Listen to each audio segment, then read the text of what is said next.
So Jim, what do you think is we should be looking forward to in the next year, or not looking forward to, whichever? Well, I think we're going to see, more and more of the mobile malware. We've had the last couple of years we've seen orders of magnitude increases on that, and I don't know whether we'll see, several orders of magnitude increase this coming year, but you know, everybody's got the mobile devices. They're becoming more powerful. The bigger processors, bigger memory. They can do more. So the bad guys are going to continue to target those. And I really think we're going to see some significant effort on the part of the bad guys to go after the iOS market.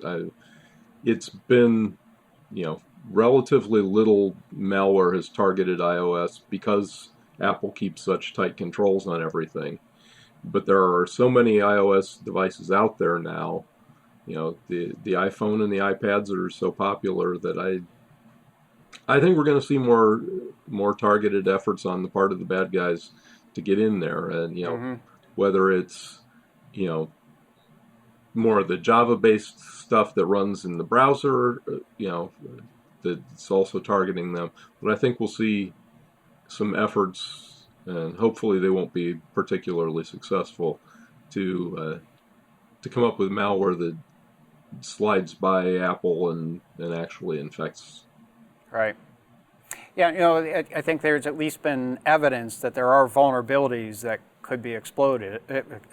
No, hopefully not exploded, but certainly exploited in these devices.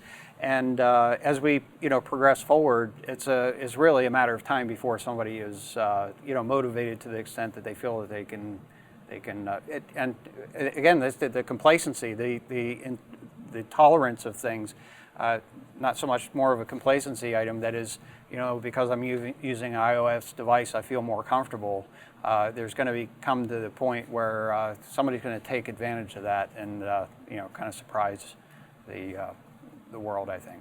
Right, and we've talked about it before that because Apple so tightly controls the stuff in its app store, it has been difficult, but occasionally things slide through there. Usually they're caught quickly and removed, but that contributes to the complacency that you're talking about. And so I agree. I think somebody's going to really go after that, and I think that could happen this coming year.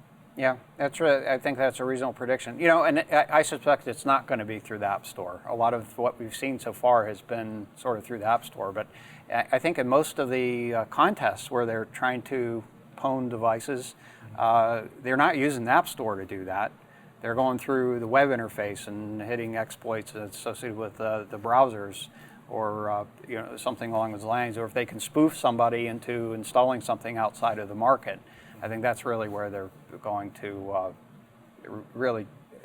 That's the most likely path that I would expect to see. And I think there's other vectors. I think, first of all, I think Apple does a really good job at putting good security controls and monitoring around apps. But there are other methods. You don't have to necessarily do it through an app store. It could be that you tether your device to your computer and something crosses over. I know we've seen some things that try to do things in that nature.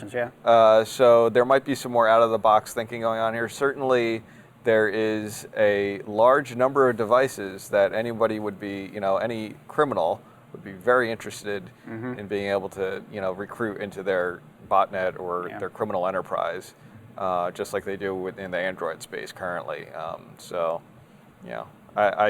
I would agree with Jim's point, and I think we've seen some things with OS X. In just the Mac space in general, there's a little bit more attention in the past year or two in getting malware onto those devices. Yeah, so absolutely. it's probably a trend that's going to continue into the mobile space as well. I'd agree.